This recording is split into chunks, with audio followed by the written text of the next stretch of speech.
Hello દોસ્તો, કંડક્શનથી heat transfer થાય છે એટલે શું અને એના મોસ્ટ આઈએમપી 3 એક્ઝામ્પલ આજના વિડીયોમાં આપણે જોવા જઈ રહ્યા છીએ. આ ટોપિક ડિપ્લોમા એન્જિનિયરિંગ સેમેસ્ટર 4 ની અંદર ચેપ્ટર નંબર 5 ની અંદર પહેલો ટોપિક આવે છે. સબ્જેક્ટનું નામ છે થર્મલ એન્જિનિયરિંગ 1, ટોપિકનું નામ છે કંડક્શન હીટ ટ્રાન્સફર. તો મિત્રો, આજનો વિડીયો પૂરો થશે એટલે આપણને બધાને કંડક્ટિવિટી એટલે શું, થર્મલ કન્ડક્શન એટલે શું, એના વિશેનો કન્સેપ્ટ ક્લિયર થઈ જશે અને આપણને બધાને ત્રણ એક્ઝામ્પલ છે એ ગણતા આવડશે અને એ પ્રકારના એક્ઝામ્પલ ક્યારે પણ પૂછાશે તો એનું સોલ્યુશન કરતા આપણને બધાને આવડશે. મિત્રો, સોનેગ્રા ટેક ચેનલમાં આપ સૌનું સ્વાગત છે. સૌથી પહેલા જોઈએ કંડક્શન એટલે શું. તો અહીંયા હીટ ટ્રાન્સફર આવે છે, ઉષ્મા વિનિમય આવે છે એટલે ભડકો કરવો પડશે. તો ચાલો આપણે અહીંયા ભડકો કરીએ. આવી રીતે એક આગ લગાવેલી છે, ભડકો કરેલો છે અથવા ફાયરિંગ થાય છે, હીટ જનરેટ થાય છે. ધારો કે અહીંયા એક દિવાલ છે. હવે દિવાલ છે તો એની બંને બાજુના ટેમ્પરેચરમાં ફરક હશે કે નહીં. ધારો કે આ ફાયર છે, થોડો સમય સુધી ચાલુ રહે છે તો દિવાલની જાડાઈ છે ધારો કે x સેન્ટીમીટર છે અથવા x મીટર સેન્ટીમીટર છે, રાઈટ. હવે આ દિવાલ જે છે એની અંદરની બાજુએ એટલે કે આ બાજુનું ટેમ્પરેચર છે વધારે હશે.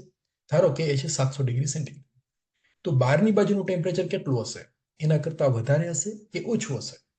ઓબ્વિયસલી એના કરતાં ઓછું હશે. ધારો કે એ ટેમ્પરેચર છે 200 ડિગ્રી સેન્ટીગ્રેડ છે, રાઈટ. અહીંયા ફાયર ચાલુ છે, દિવાલની એક બાજુનું તાપમાન 700 ડિગ્રી છે, બીજી બાજુનું તાપમાન છે 200 ડિગ્રી છે. તો અહીંયા આગળ તાપમાનમાં તફાવત છે એટલે હીટ ટ્રાન્સફર થશે. કઈ ડાયરેક્શનમાં થશે? હીટ જ્યાં થાય છે ત્યાંથી બહારની બાજુએ. એટલે એવું કહી શકાય કે આ દિવાલની અંદર આ ડાયરેક્શનમાં ઉષ્માનો વહન થશે. ઉષ્મા વહન અથવા તો હીટ ટ્રાન્સફર થશે.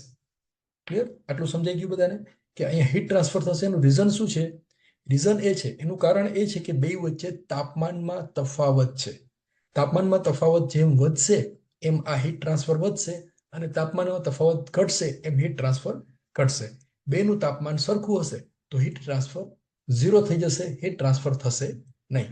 હવે આ ડેટા છે એને આપણે ટૂંકમાં લખીએ તો આવી રીતે લખાય: T1 બરાબર 700 ડિગ્રી સેન્ટીગ્રેડ, T2 બરાબર 150 ડિગ્રી સેન્ટીગ્રેડ અને દિવાલની જાડાઈ, થિકનેસ ઓફ ધ વોલ, એને આપણે નામ આપીએ x. તો અહીંયા ધારો કે દિવાલની જાડાઈ છે એ 90 સેન્ટીમીટર છે, 90 સેન્ટીમીટર જાડી એની દિવાલ છે. અને તો આની અંદરથી હીટ ટ્રાન્સફર જે થાય છે એને આપણે ધારો કે નામ આપીએ Q. તો આ Q જે છે that is પ્રપોઝનલ two temperature difference. હમણાં જ આપણે વાત કરી કે જેમ ટેમ્પરેચર ડિફરન્સ વધારે હશે એમ હીટ ટ્રાન્સફર વધારે થશે, રાઈટ. તો આવી રીતે લખી શકાય Q પ્રપોઝનલ two T1 minus T2. એટલે કે 700 અને 200 એનો તાપમાનનો તફાવત જેમ વધારે હશે એમ હીટ ટ્રાન્સફર વધારે થશે. ધારો કે બેનું તાપમાન સરખું છે, અહીંયા 700 છે અને અહીંયા પણ 700 છે, તો હીટ ટ્રાન્સફર થશે નહીં થાય, કારણ કે બેનું ટેમ્પરેચર સરખું છે, રાઈટ. હવે એવી જ રીતે બીજો પેરામીટર જે છે હીટ ટ્રાન્સફર થવા માટેનો એ છે આનો એરિયા. દિવાલનો એરિયા જેમ વધારે હશે એમ વધારે હીટ ટ્રાન્સફર થશે અને એરિયા નાનો હશે, એનું ક્ષેત્રફળ નાનું હશે એમ હીટ ટ્રાન્સફર ઓછી થશે. તો આ દિવાલનો એરિયા એટલે કે લંબાઈ ગુણ્યા પહોળાઈ, આ જે છે દાખલા તરીકે આ પહોળાઈ છે અને ઊંચાઈ છે, તો એનો ગુણાકાર કરો એટલે એનો એરિયા મળે. So heat transfer proportional to area, આવું પણ કહી શકાય. તો આજે હીટ ટ્રાન્સફર છે એ 3 બાબતો ઉપર આધારિત છે. પહેલું તાપમાનનો તફાવત, બીજું એનો એરિયા, દિવાલનું ક્ષેત્રફળ, અને ત્રીજો પેરામીટર છે એની જાડાઈ. જો જાડાઈ છે, દિવાલની જાડાઈ વધારે હશે તો હીટ ટ્રાન્સફર ઓછો થશે અને દિવાલની જાડાઈ ઓછી હશે તો હીટ ટ્રાન્સફર વધારે થશે. એ તો આપણે સમજી શકાય છે. That means Q proportional to 1/x, or in other word, heat transfer rate is inversely proportional to the thickness of the wall. તો 3 પેરામીટર આવી ગયા. તો આ ત્રણ પેરામીટરને એક ઇક્વેશનમાં લખવા હોય તો આવી રીતે લખી શકાય: Q proportional to area into temperature difference divided by wall thickness x. Proportional to ની નિશાની દૂર કરવી હોય તો શું કરાય? ત્યાં અચળાંક જોઈએ એટલે Q is equal to અચળાંક K into A T1 minus T2 upon x. આ જે K છે એને કહેવાય thermal conductivity of this material. દિવાલનું જે મટીરિયલ છે એની થર્મલ કન્ડક્ટિવિટી એને કહેવાય K. તો આ ઇક્વેશન જે છે it indicates the amount of heat transfer due to conduction through this wall. કંડક્શનથી હીટ ટ્રાન્સફર થતું હોય તો એ આ ઇક્વેશનથી દર્શાવી શકાય છે. માત્ર એવું પૂછે કે કન્ડક્શનની ડેફિનેશન લખો, તો આવી રીતે તમે એક્સપ્લેન કરી શકો છો કે જ્યારે કોઈ પણ સોલિડ માધ્યમમાંથી હીટ ટ્રાન્સફર થાય because of temperature difference, that is called as conduction. જો સોલિડ માધ્યમ ન હોય, ઘન પદાર્થ ન હોય, વાયુ અથવા પ્રવાહી હોય એટલે કે ફ્લુઇડ હોય, તો જે હીટ ટ્રાન્સફર થાય એને કહેવાય કોન્વેક્શન. રાઈટ? અત્યારે આપણે કન્ડક્શનની વાત કરીએ તો આ એક ઇક્વેશન થઈ ગયું. અત્યારે આ ઇક્વેશન યાદ રાખવાનું નથી. બીજું એક ઇક્વેશન છે થર્મલ રેઝિસ્ટન્સ, ઉષ્મા અવરોધ. એના માટેનું સૂત્ર છે x/k × A. x એટલે એની જાડાઈ, a એટલે દિવાલનો એરિયા અને k એટલે થર્મલ કન્ડક્ટિવિટી k. તો મિત્રો અત્યાર સુધી માત્ર સમજવાનું છે, કશું યાદ રાખવાનું નથી. હવે એક પહેલું એક્ઝામ્પલ જોઈએ, એક્ઝામ્પલ નંબર 1. હવે એની અંદર ડેટા આપેલો છે, એક આવી રીતે આપેલો છે. A temperature of inside and outside wall surface is 700 and 150 degree centigrade. આ એક દિવાલ છે, એની એક બાજુએ અહીંયા હીટિંગ થાય છે. એનું ટેમ્પરેચર T1 છે, એનું ટેમ્પરેચર T2 છે, દિવાલની જાડાઈ x છે. તો આ ઇક્વેશન છે એ આપણે હમણાં જ સમજેલા છીએ. Q = KA ΔT/x. હવે એની અંદર જે ડેટા આપેલો છે લખતા જઈએ. ટેમ્પરેચર ઇનસાઇડ એન્ડ આઉટસાઇડ, એટલે હાયર ટેમ્પરેચર જે છે, અંદરની બાજુનું ટેમ્પરેચર છે 700 ડિગ્રી સેન્ટીગ્રેડ છે, બહારની બાજુનું તાપમાન જે છે એ 150 ડિગ્રી સેન્ટીગ્રેડ છે. વોલ થિકનેસ, દિવાલની જાડાઈ એ કેટલી આપેલી છે? x બરાબર 90 સેન્ટીમીટર ડેટામાં આપેલી છે. Length 1 metre and width 2 metre. આ દિવાલ જે છે એની પહોળાઈ અને લંબાઈ 1 મીટર છે, એટલે length 1 metre and width 2 metre. એટલે આવી રીતે આ દાખલા તરીકે 1 મીટર હોય તો આ 2 મીટર છે. Thermal conductivity of wall K = 0.45 watt per metre kelvin.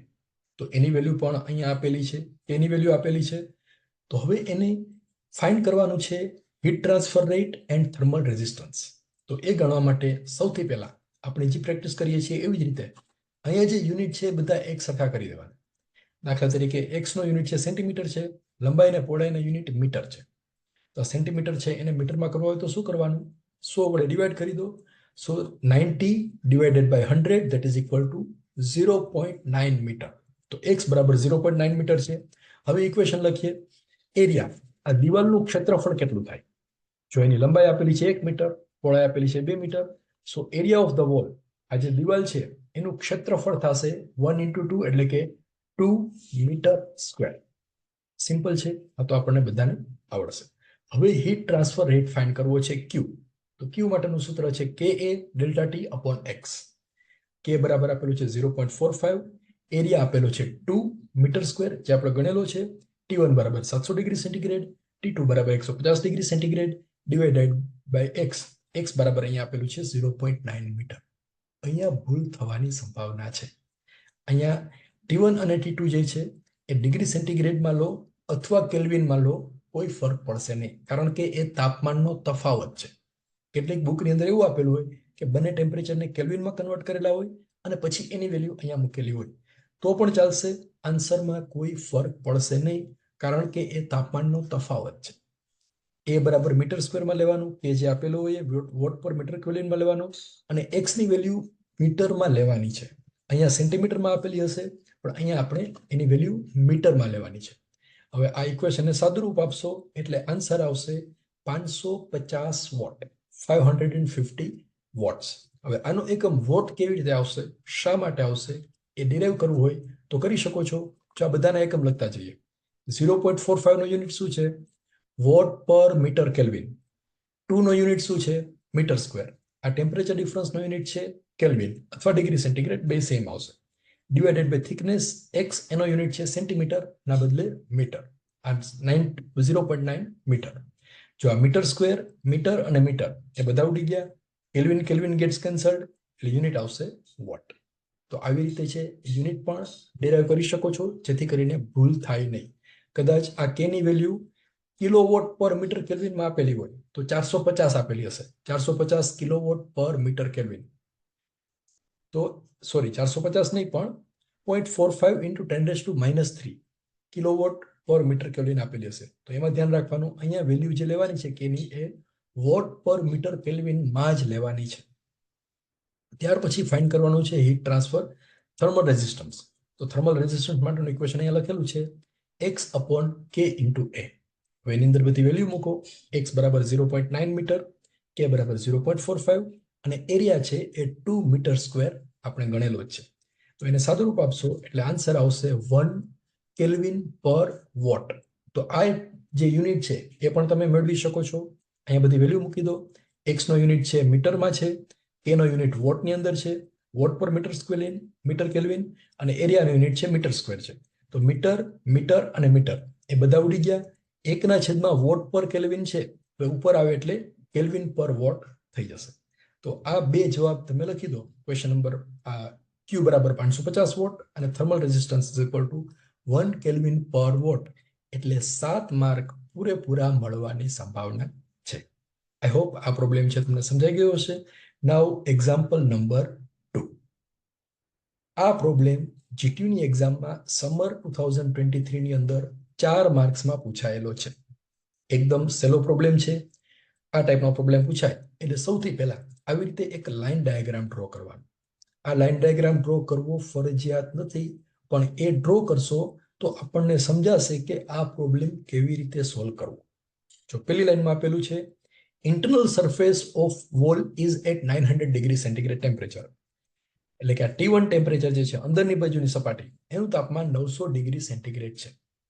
Outside surface temperature is 200 degree centigrade, એટલે બહારની સપાટી છે એનું તાપમાન છે એ 200 ડિગ્રી સેન્ટીગ્રેડ છે. T2 બરાબર 200 degree centigrade. Wall thickness is equal to 60 centimetre, એટલે દિવાલની જાડાઈ x બરાબર આપેલું છે 60 centimetre. Cross sectional area 1.5 metre square, આમાં જો સીધું જ આપેલું છે આડછેદનું ક્ષેત્રફળ એ બરાબર 1.5 મીટર સ્ક્વેર. આગળના પ્રોબ્લેમમાં એ વેલ્યુ આપણે ગણવાની હતી.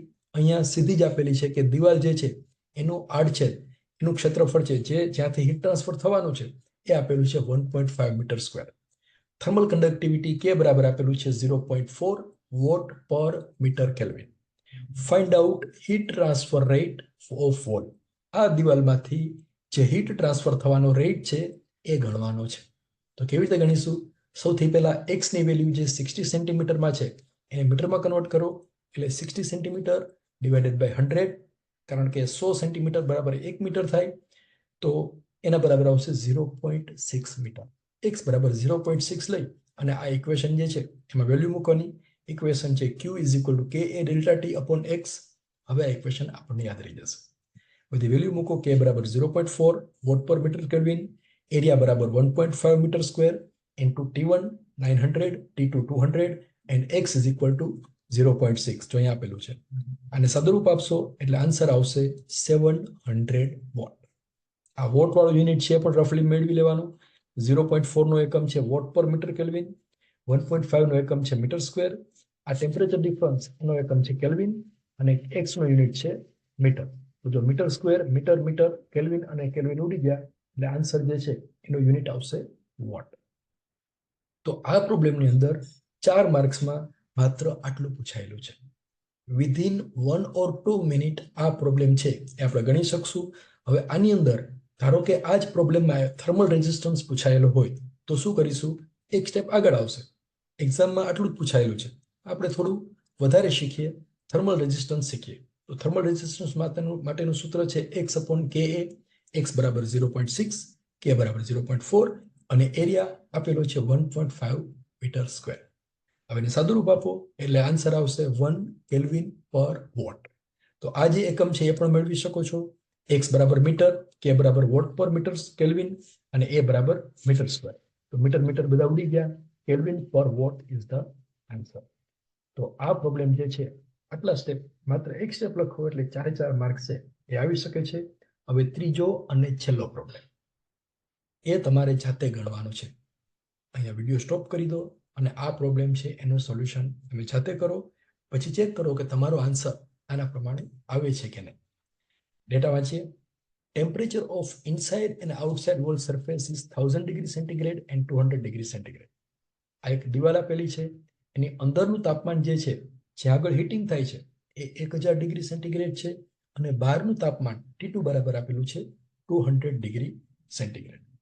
વોલ થિકનેસ દિવાલની જાડાઈ આપેલી છે 40 સેન્ટીમીટર, લેન્થ દિવાલની લંબાઈ 2 મીટર આપેલી છે અને એની પહોળાઈ આપેલી છે 0.5 મીટર. L બરાબર 2 મીટર, B બરાબર 0.5 મીટર.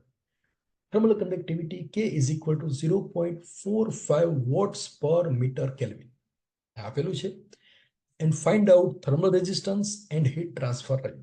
7 માર્કની અંદર આ ટાઈપના પ્રોબ્લેમ છે પૂછાવાની સંભાવના છે.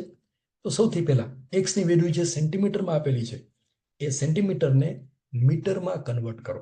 એટલે 40 સેન્ટીમીટર divided by 100 એટલે કે 0.4 metre is the value of x thickness of the wall. હવે ઇક્વેશન આપણને ખબર છે. પહેલા એરિયા ગણી લો. દિવાલનો એરિયા કેટલો થશે? લંબાઈ ગુણ્યા પહોળાઈ. તો 2 metre by 0.5 metre. So 2 into 0.5 એટલે 1 મીટર સ્ક્વેર. તો અહીંયા જે દિવાલ છે એનું ક્ષેત્રફળ આપેલું છે 1 મીટર સ્ક્વેર. હવે ઇક્વેશન આપણને ખબર છે Q બરાબર KA delta T upon X. K બરાબર આપેલું છે 0.45, એરિયા 1 સ્ક્વેર મીટર, T1 બરાબર 1000 ડિગ્રી સેન્ટીગ્રેડ, T2 બરાબર 200 ડિગ્રી સેન્ટીગ્રેડ અને X ની વેલ્યુ 0.4 મીટર. બસ હવે તો સિમ્પલ થઈ ગયું. સાદું રૂપ આપો એટલે આન્સર આવશે 900 વોટ. અહીંયા પણ યુનિટ મેળવી શકો છો. W નો unit watt per metre kelvin, એરિયાનો યુનિટ મીટર સ્ક્વેર, ટેમ્પરેચર ડિફરન્સનો યુનિટ કેલ્વિન અને થિકનેસનો યુનિટ મીટર. થઈ ગયું. હવે ફાઇન્ડ કરવાનું છે થર્મલ રેઝિસ્ટન્સ, થર્મલ પ્રતિકાર. તો થર્મલ રેઝિસ્ટન્સ માટેનું ઇક્વેશન છે x upon KA. x બરાબર 0.4, K બરાબર 0.45 અને એરિયા આપેલો છે 1 મીટર સ્ક્વેર. સાદું રૂપ આપશો એટલે આન્સર આવશે 0.888888 કેલ્વિન પર વોટ. એ પણ યુનિટ છે, તમે મેળવી શકો છો. યુનિટ મેળવવો ફરજિયાત નથી, પણ યુનિટ લખવો ફરજિયાત છે. યુનિટ લખશો તો પૂરેપૂરા માર્ક છે એ મળી શકશે. તો આઈ હોપ કે આ પ્રોબ્લેમ છે તમને સમજાઈ ગયો હશે. થર્મલ 1 ની અંદર માત્ર એક્ઝામ્પલ ગણવાના નથી, થિયરી પણ તૈયાર કરવાની છે. તો એનું લિસ્ટ જે છે અહીંયા આપેલું છે, એના પ્રમાણે તમે તૈયારી કરી શકો છો. ફરી પાછા મળીશું કોઈ નવા વિડીયો સાથે.